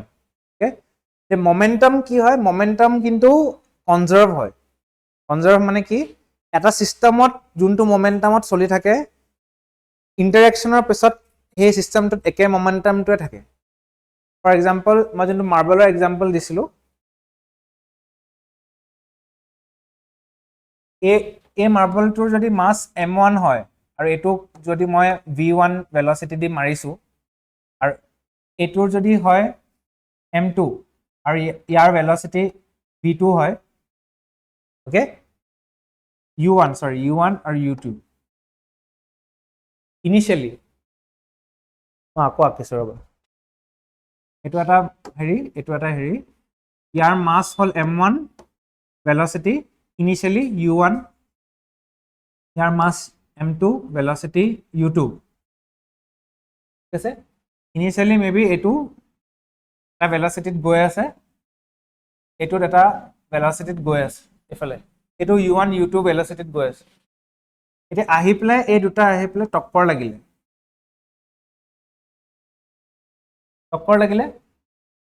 টক্কৰ লাগি পেলাই এই দুটা অপজিট ডাইৰেকশ্যন গুচি গ'ল। এনেকে আহিলে টক্কৰ লাগিলে, তাৰপিছত এইকেইটা অপজিট ডাইৰেকশ্যন গুচি গ'ল। অ'কে, ইয়াৰ মাছটো কিবা চেঞ্জ হ'ব নেকি? মাছটোতো একে থাকিব, ইয়াৰ মাছটোতো একে থাকিব, কিন্তু ভেলচিটি কেইটা চেঞ্জ হৈ যাব। অ'কে, এইটো u1 আছিলে, এইটো v1 হৈ যাব, এইটো u2 আছিলে, এইটো v2 হৈ যাব। কিন্তু এতিয়া চব বস্তুবিলাক এনেকুৱা ধৰণৰ চিষ্টেমত বনোৱা আছে যে তুমি যদি এইকেইটা এড কৰা, m1 u1 plus m2 u2, এইটো কিন্তু will be equal to m1 v1 plus m2 v2, এইটো সদায় ইকুৱেল থাকিব। This is known as conservation of momentum.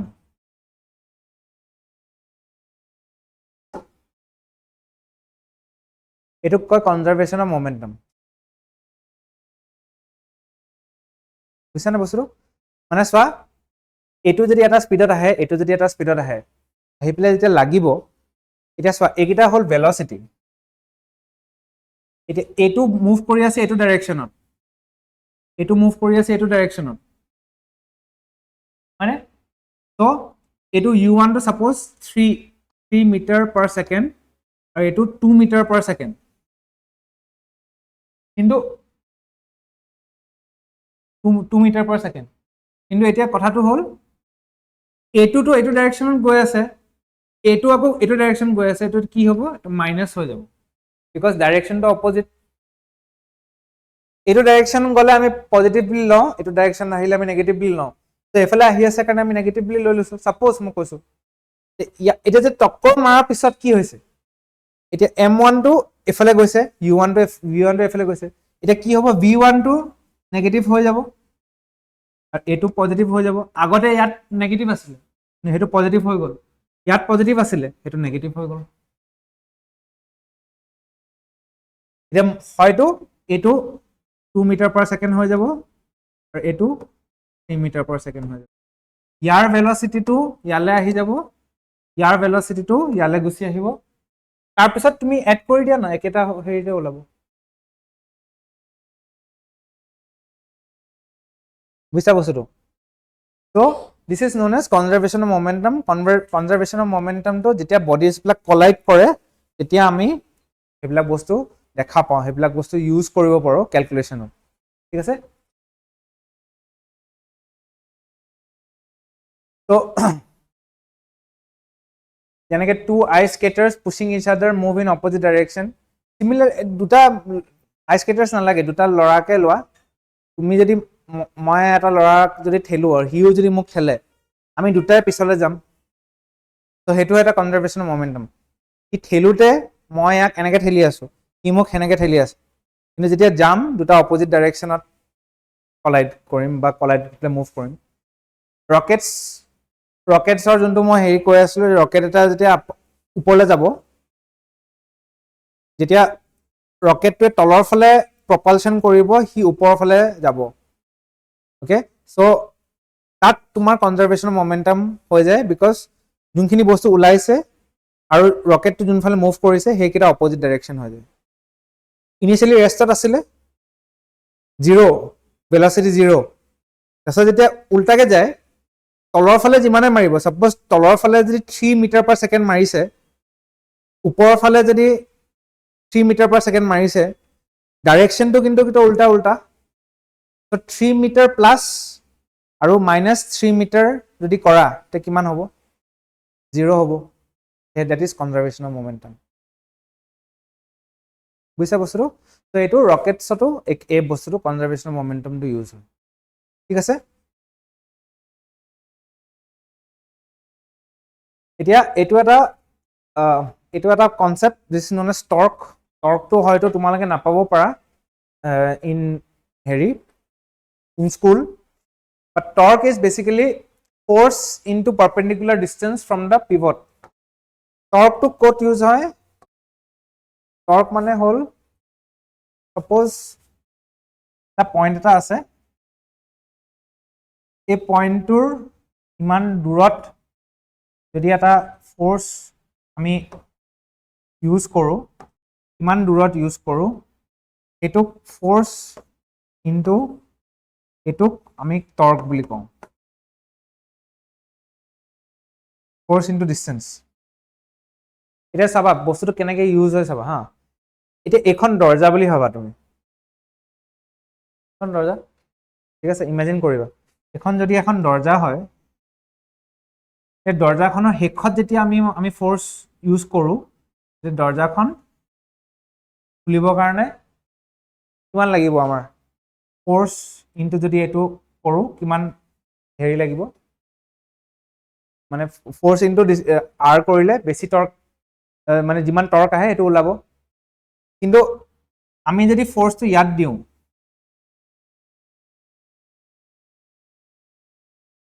এতিয়া এইটো কম হৈ গ'ল, R1 হৈ গ'ল। এতিয়া বস্তুটো F ইনটু R যোনটো ফ'ৰ্চ লাগে এই দৰ্জাখন মুভ কৰিবৰ কাৰণে, এতিয়া ইয়াত আমি আৰটো সৰু হৈ গ'ল, আৰটো সৰু হৈ যোৱাৰ লগে লগে তোমাৰ ইমানখিনি মিনিমাম ফ'ৰ্চ লাগিবই মানে ছাপ'জ তোমাৰ ফ'ৰ্চ হ'ল 20 নিউটন আৰু আৰটো হ'ল তোমাৰ 2 মিটাৰ ঠিক আছে ত' বেচিকেলি 40 নিউটন মিটাৰ তোমাৰ টৰ্ক লাগিবই ঠিক আছে ছাপ'জ এতিয়া ইয়াত আৰটো সৰু হৈ গ'ল আৰটো আগতে 2 মিটাৰ আছিলে আৰটো যদি 1 মিটাৰ হৈ যায় আৰটো যদি 1 মিটাৰ হৈ যায় ইমানখিনি ফ'ৰ্চ দিবৰ কাৰণে আমি কিমান ইমানখিনি টৰ্ক দিবৰ কাৰণে আমি কিমান ফ'ৰ্চ দিব লাগিব 40 নিউটন ফ'ৰ্চ দিব লাগিব এতিয়াহে ইমানখিনি হ'ব 40 নিউটন ফ'ৰ্চ যদি হ'ব লাগে মানে এই ফ'ৰ্চটো আগত যোনটো ফ'ৰ্চ আছিলে এই ফ'ৰ্চটো বেছি হৈ গ'ল নাই আগতে এইটো 20 নিউটনে দিছিলোঁ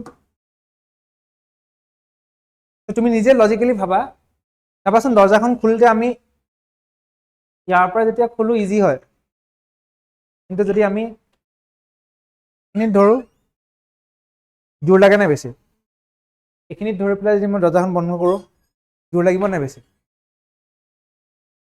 বুজিছানে ডেট ইজ টৰ্ক তো ফ'ৰ্চটো যিমানে দূৰত তুমি লগাব পাৰা সিমানে তোমাৰ কম ফ'ৰ্চ লাগে বিকজ আৰটো বেছি হৈ যায় আৰটো বেছি হৈ যোৱাৰ লগে লগে ফ'ৰ্চটো কম লাগে কিন্তু যদি আৰটো কম হৈ যায় তেতিয়া ফ'ৰ্চটো বেছি লাগিব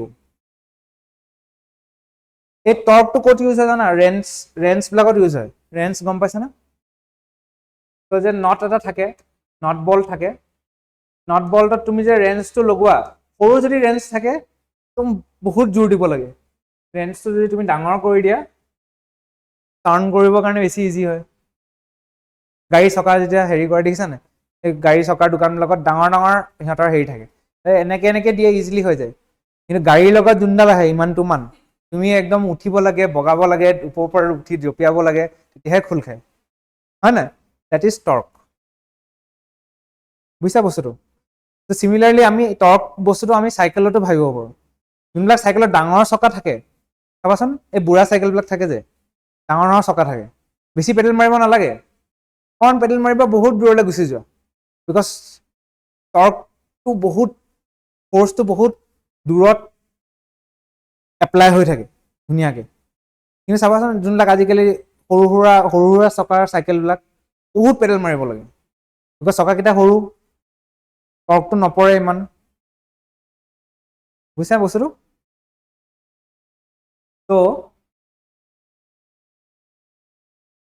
টৰ্কটো হ'ল force into perpendicular distance from the pivot torque causes rotation দেই নট ট্ৰেন্সলেশ্যন নিউটন মিটাৰ হ'ল SI ইউনিট আৰু টাৰ্ণিং আ টেপ ৰোটেটিং আ স্ক্ৰু অপেনিং আ ড'ৰ এইবিলাক চব টৰ্কৰ হেৰি অ'কে চাবাচোন কিছুমান টেপ থাকে যে যোনবিলাক গোল টেপ থাকে এইকেইটা খুলিবৰ কাৰণে টান হয় কিছুমান টেপ এনেকে দিয়া থাকে যে এনেকৈ থাকে নাই প্লাছ টাইপ থাকে যে টেপ চাবাচোন ধুনীয়াকৈ খোল খাই যায় সেইকেইটা বিকজ তোমাক ধৰিবৰ কাৰণে ইজি হয় টেপকেইটা এইটো টৰ্ক অ'কে তাৰপিছত tools like spanners steering wheels use torque for efficiency steering wheel যিমানে ডাঙৰ হয় বাছত আগত চাবাচোন পুৰণা বাছত এতিয়া পাৱাৰ ষ্টিয়াৰিঙৰ কথা কোৱা নাই আগৰ যোনবিলাক বাছ ট্ৰাক আছিলে চাবাচোন ষ্টিয়াৰিংবিলাক ডাঙৰ থাকে এনেকে ঘূৰাব লাগে এনেকে ঘূৰাব লাগে বুজিছানে এতিয়াতো পাৱাৰ ষ্টিয়াৰিং আহি গ'ল এতিয়া ট্ৰাকৰ ষ্টিয়াৰিংটো সৰুৱে হয় আগতে চাবচোন ডাঙৰ ষ্টিয়াৰিং থাকে এনেকে ঘূৰাব লাগে কিয় ইমান ডাঙৰ ষ্টিয়াৰিং দিছে বিকজ তেতিয়া ইজি হয় এটলিষ্ট সিহঁতক ঘূৰাবৰ কাৰণে ইমান ডাঙৰ এক্সেল কেইটা ঘূৰাবৰ কাৰণে সেই ডাঙৰ ষ্টিয়াৰিং দি পেলাই ইজি হয় টৰ্কটো বহুত ইজিলি পায় মাজতে থাকে ষ্টিয়াৰিঙৰ একচুৱেল হেৰিটো যোনটো তললৈকে যায় তাৰ পৰা এইটো যিমানে ডিষ্টেঞ্চ বেছি হয় ইমান ইজিলি ঘূৰিব কাৰণ ডাঙৰ ষ্টিয়াৰিং হুইল দিয়ে বুজিছা বস্তুটো অ'কে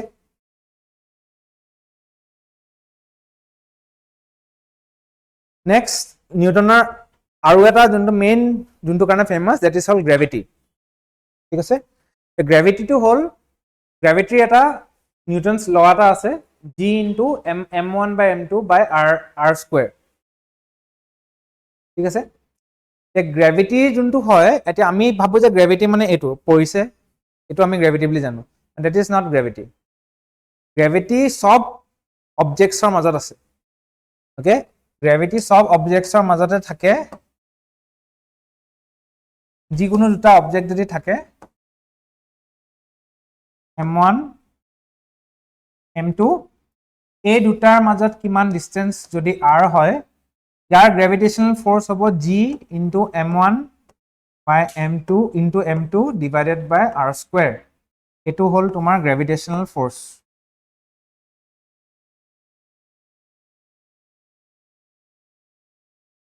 এটো হল গ্ৰেভিটেশনাল ফোৰ্স এটো আমি গ্ৰেভিটেশনাল ফোৰ্স বুলি কওঁ এতিয়া আমাৰ ক্ষেত্ৰত তুমি ভাবা এই m1 টো হল আমাৰ weight আমাৰ মাস কিমান হ'ব সাপোজ 70 কেজি ধৰা আৰ এটো হল আমাৰ গোটে পৃথিৱীখনৰ মাস কিমান হ'ব বহুত হ'ব লাখ কোটিত হ'ব লাখ কোটিৰ বস্তু এটা এটোৰ লগত কি তুলনা নিউটনে কৈছিলে যে যদি দুটা অবজেক্ট থাকে দুটাৰ মাজতে গ্ৰেভিটেশনাল ফোৰ্স টা থাকে ঠিক আছে দুটাৰ মাজতে গ্ৰেভিটেশনাল ফোৰ্স থাকিবই আৰু দুটা অবজেক্টৰ মাজতে ইটোৱে ইটোৰ ফালে আহিব চেষ্টা কৰিব ঠিক আছে এতিয়া আমি যদি এটা অবজেক্ট হয় বস মই এটা অবজেক্ট আৰু পৃথিৱীখন এটা অবজেক্ট এতিয়া মই পৃথিৱীখনৰ ফালে যোৱাটো বেছি চকুত লাগিব না পৃথিৱীখনে মোৰ ফালে আহাটো বেছি চকুত লাগিব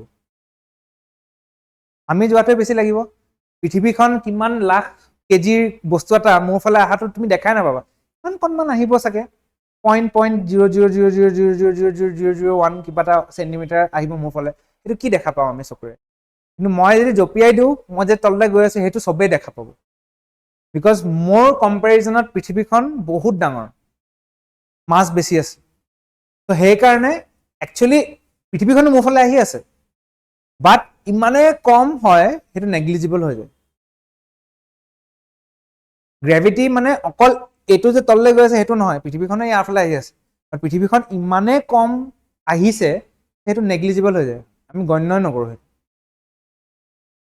বুঝছা বস্তুটো this is known as gravitational force আৰু gravitational force directly depends on mass কিমান মাস যদি বেছি মাস হয় তেতিয়া হলে বেছি ফোর্স হ'ব আৰু ইনভাৰ্সলি প্ৰপোৰ্শনাল টু ডিসটেন্স ইনভাৰ্সলি মানে যদি ডিসটেন্স বেছি হয় গ্ৰেভিটেশনাল ফোৰ্স কমি যাব বিকজ এটো তলত আছে সোৱা যেতিয়া বস্তুটা তলত থাকিব মানে এটো যদি বেছি হৈ যায় এটো কম হৈ যাব ন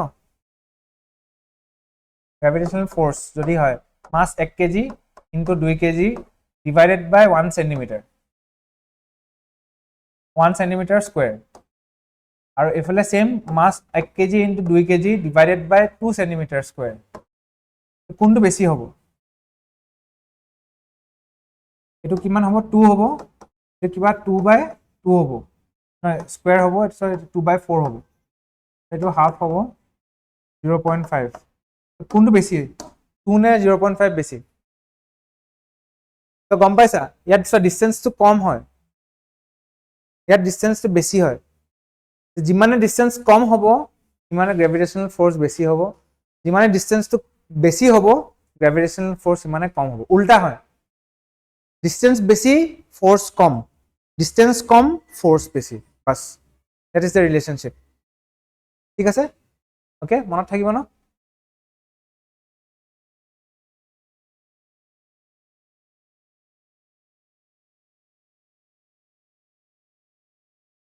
তো আমি এই বস্তুটো স্যাটেলাইট লঞ্চিং আৰু measuring earth's mass planetary motion এবিলাকত গ্ৰেভিটিটো আমি ইউজ কৰো ওকে স্যাৰ হেকাৰণে কৈছে sir gravity acts between all objects সব অবজেক্টছৰ মাজত এটো এক্ট কৰে অকল নাভাবিবা যে অকল পৃথিৱীতে গ্ৰেভিটি আছে গ্ৰেভিটিৰ কাৰণে ইনফেক্ট আমাৰ যোনটো সোলাৰ সিস্টেমত প্লেনেটছ বিলাক যে নিজৰ নিজৰ জাগাত নিৰ্দিষ্ট জাগাত আছে এটো গ্ৰেভিটিৰ কাৰণেহে আছে এটো সানৰ গ্ৰেভিটিটো এনেকুৱা ধৰণৰকে আছে যে সোলাৰ সিস্টেম কিটা নিজৰ নিজৰ জাগাতে থাকে সোলাৰ সিস্টেম প্লেনেটছ কিটা নিজৰ নিজৰ জাগাতে থাকে আৰু প্লেনেটছ কিটাৰ নিজৰ নিজৰ গ্ৰেভিটি আছে এটো সানৰ গ্ৰেভিটিৰ লগত কেনসেল আউট হৈ প্লে নিজৰ নিজৰ জাগাত আছে ঠিক আছে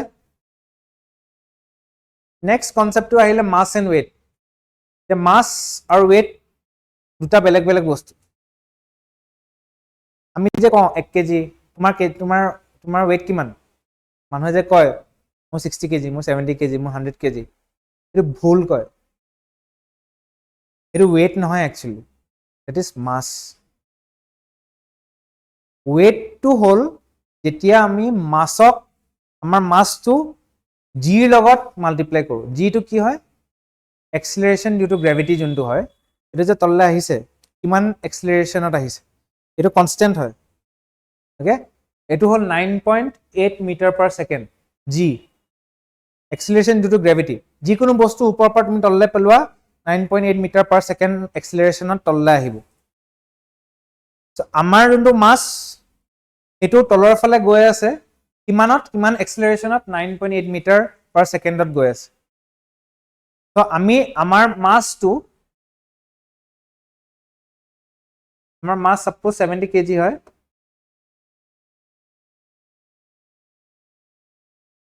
70 কেজি into 9.8 যদি কৰো তেতিয়া this is our weight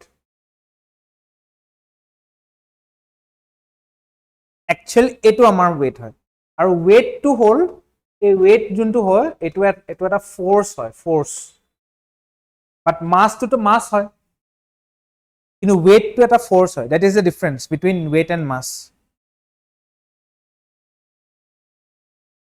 বুঝছা না তো mass আৰু weight একে নহয় ঠিক আছে তো in fact weight to তোমাৰ 0 হৈ যাব পাৰে কেতিয়াবা এটা ফিল কৰিছানে তোমাৰ weight to 0 কেতিয়া হয়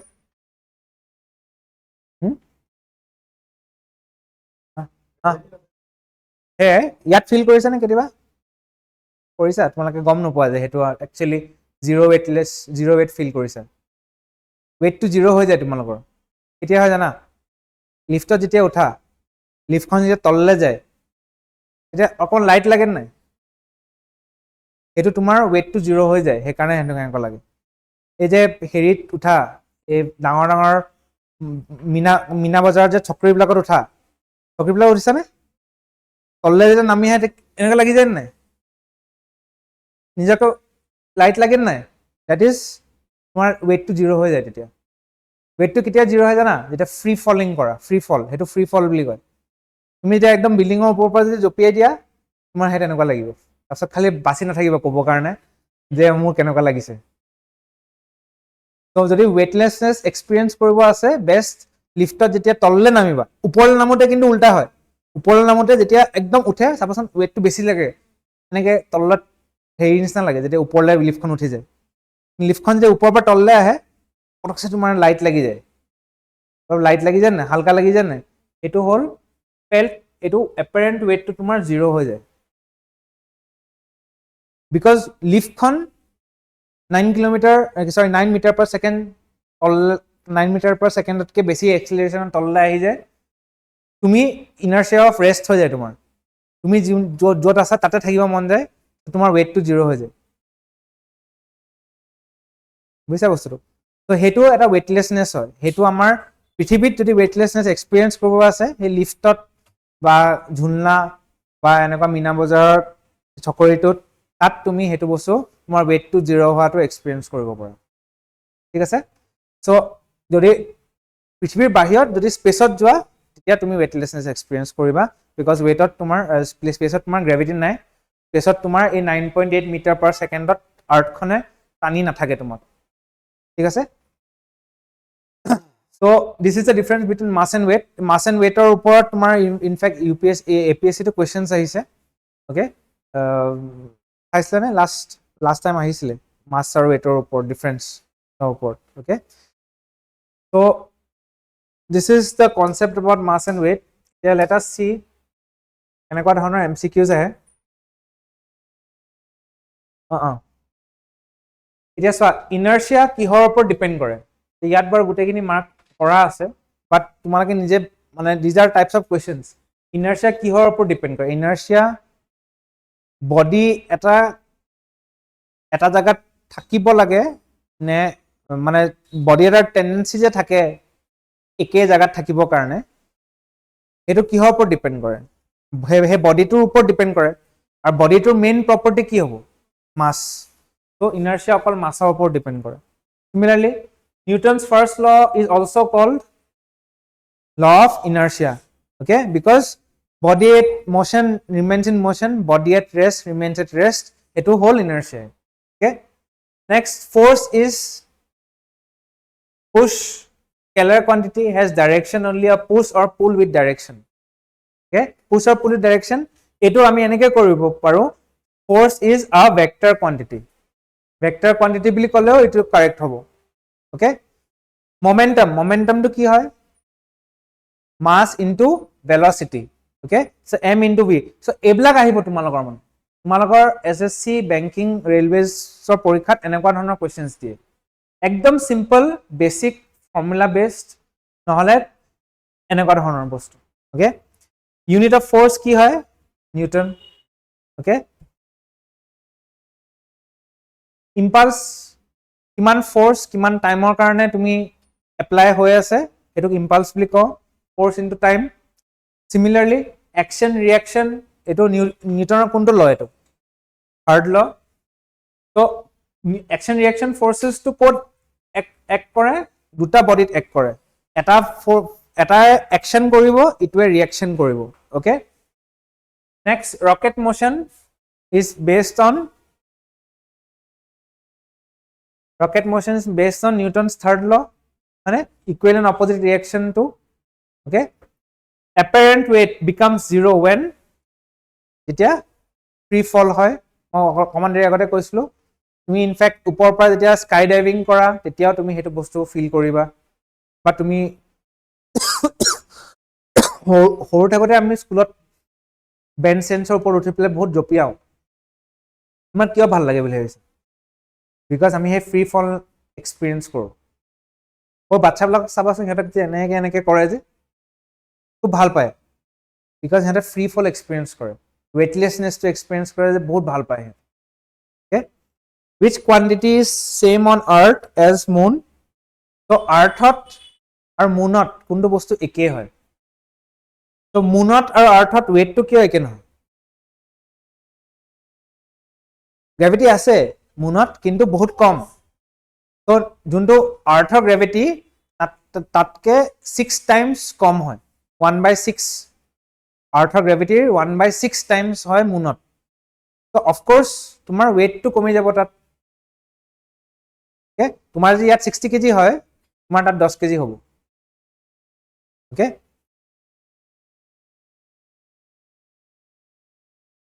Next, force causes only motion, only rest, change in state, energy loss. So only motion to নহয়, only rest to নহয়, energy loss নহয়, change in state মানে কেতিয়াবা force দি পেলাই তোমাৰ state to change হৈ যায়, মানে ৰেষ্টত নাথাকে মোশনত গুচি যায়, মোশনত নাথাকে ৰেষ্টত আহি যায়, এটো কয় change in state, okay. Direction of weight তোমাৰ weight to কোনফালে গৈ আছে, আৰ্থৰ চেণ্টাৰ ফালে এক্ট কৰি আছে, okay.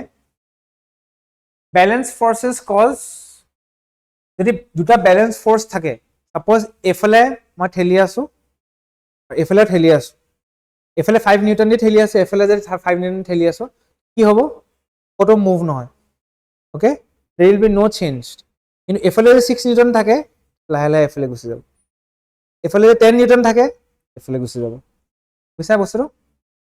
more torque is generated when the torque কেতিয়া বেছি হয়, যিমানে আমি মেইন চেণ্টাৰটোৰ পৰা দূৰলৈ গৈ থাকো মানে টৰ্কটো বেছি লাগি গৈ থাকিব, বিকজ R2 ডিষ্টেন্সটো বেছি হৈ যোৱাৰ লগে লগে ফোৰ্সটো একে থাকিলেও R2এ টৰ্কটো বঢ়াই দিব, হয়নে, তো সেইকাৰণে কৈছে যিমানে ফাৰ যোৱা সিমানে টৰ্ক তোমাৰ বেছি লাগিব, okay.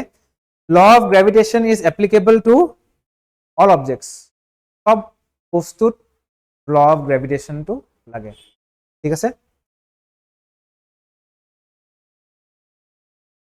At poles, value of G increases, decreases, zero, same everywhere. কিয় increase কৰে এতিয়া মোক কোৱা,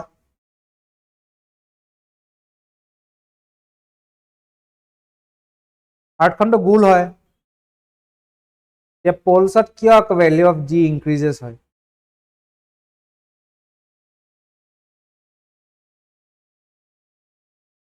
আৰ্থখন ফাৰ্ষ্টলি গোল নহয়, আৰ্থখন হ'ল অবলেট স্পিয়াৰইড। এনেকুৱা আৰ্থখনৰ ইয়াৰ পৰা ইয়ালৈ যিমান ডিষ্টেঞ্চ হয় R1 আৰু ইয়াৰ পৰা ইয়ালৈ যিমান ডিষ্টেঞ্চ হয় R2, এইটো একে নহয়। ওকে, তুমি গম পাইছানে? ইকুৱেটৰলৈ যোনটো ডিষ্টেঞ্চ হয় আৰ্থৰ চেণ্টাৰৰ পৰা, আৰু আৰ্থৰ চেণ্টাৰৰ পৰা আৰ্থৰ পোলছলৈ যিমান ডিষ্টেঞ্চ হয়, R1 টো is greater than R2। R1 টো বেছি হয়, R2 টো কম হয়। R2 টো কম হৈ যোৱাৰ লগে লগে কি হয়, আমি যে মনত আছে এইটো গ্ৰেভিটিৰ হেৰি এটা কৰিছিলো নহয়, G m1 m2 বাই R স্কুৱেৰ। এইটো যদি কম হৈ যায়, এইটো যদি কম হয়, গ্ৰেভিটেশ্যনেল ফ'ৰ্চ বাঢ়িব নে কমিব? বাঢ়িব, হয় নহয়? তো গ্ৰেভিটেশ্যনেল ফ'ৰ্চ যদি বাঢ়ে মানে ভেলিউ অফ জি টো বাঢ়িছে, সেইকাৰণে ইনক্ৰিজেছ। বুজিছা বস্তুটো? আৰ্থখন গোটেইখন গোল নহয়, আৰ্থখনৰ পোলছটো ফ্লেট হয়, ইকুৱেটাৰটো অকণমান বাল্জ আউট হয়। ওকে, আৰ্থৰ চেণ্টাৰৰ পৰা পোলছলৈকে যিমান ডিষ্টেঞ্চ, আৰ্থৰ চেণ্টাৰৰ পৰা ইকুৱেটাৰলৈকে বেছি ডিষ্টেঞ্চ। চিন্স পোলছলৈ ডিষ্টেঞ্চটো কম হয়, সেইকাৰণে জিৰ ভেলিউটো বাঢ়ি যায়। বুজিছা বস্তুটো? Which is a vector quantity, mass, force, energy, temperature. Force is a vector quantity because mass into acceleration, acceleration to vector quantity. Okay. Next formula, F is equal to ma is from Newton's second law. এইকেইটা জানিব লাগে দেই, first law, second ল, third ল, এইকেইটা পুৰা মুখস্থ থাকিব লাগে। ঠিক আছে? Unit of impulse force into time হয় নাই? ফ'ৰ্চটো কিমান হয়? ফ'ৰ্চটো মাছ ইনটু এক্সিলাৰেশ্যন হয় নহয়? হয়নে? মাছটো কিমান কেজি? হয়নে? এক্সিলাৰেশ্যনটো মিটাৰ পাৰ ছেকেণ্ড স্কুৱেৰ, তো kg metre per second square. ইম্পালছটো কি হয়? Impulse is force into time. তো ফ'ৰ্চটো কিমান আমি জানো, kg metre per second square, টাইমটো কিমান হয়? ছেকেণ্ড হয়। তো ছেকেণ্ড এটা ছেকেণ্ড কাটি যাব, কেজি মিটাৰ ছেকেণ্ড। বুজিছা ন কি হ'ল? তলত যে এটা স্কুৱেৰ আছিলে, স্কুৱেৰ মানে কি, ছেকেণ্ড ইনটু ছেকেণ্ড আছিলে, তো এটা ছেকেণ্ড আৰু এটা ছেকেণ্ড কাটি গ'ল, এটা ছেকেণ্ড বাকী থাকিলে। পাইছা ন বুজি? তাৰপিছত turning a nut needs balance force, less torque, momentum of force, gravitational force. Momentum of force বুলি কৈছে কিয়? বিকজ এইটো তুমি মমেণ্টাম দি ৰাখিব লাগিব, তেতিয়াহে তুমি টাৰ্ণ কৰিব পাৰিবা। টৰ্ক নাট এটা যেতিয়া তুমি হেৰি কৰিবা, মমেণ্টাম দি পেলাই টাৰ্ণ কৰিব লাগিব, তেতিয়া বস্তুটো ঘূৰ খাব। সেইকাৰণে কৈছে মমেণ্টাম ফ'ৰ্চ। লেছ টৰ্কটোতো নহয়, বেছিয়ে টৰ্ক লাগিব। লেছ টৰ্কটো নহয়, বেলেঞ্চ ফ'ৰ্চ বুলি একো কথা নাহে, গ্ৰেভিটেশ্যনেল ফ'ৰ্চটো একো কাম নকৰে। লাষ্টত তোমাক কি লাগিব? মমেণ্ট অফ ফ'ৰ্চ লাগিব। বুজিছা? তো এইটো ম'শ্যন আৰু ফ'ৰ্চ এনেকুৱা ধৰণৰ কুৱেশ্যনছবিলাক পাৰিলে আজি ঘৰত গৈ উলিয়াবা, নিজে চল্ভ কৰিব চেষ্টা কৰিবা।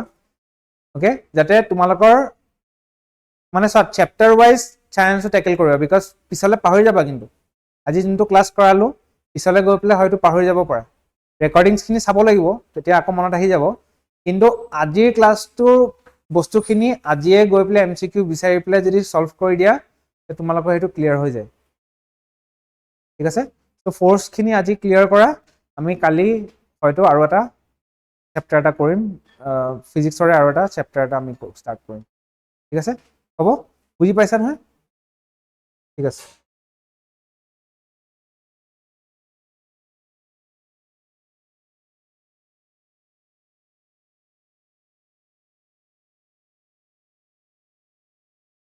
তোমালোকে জইন কৰিছিলা ন ইনিচিয়েলি ক্লাছ ষ্টাৰ্ট হওঁতে?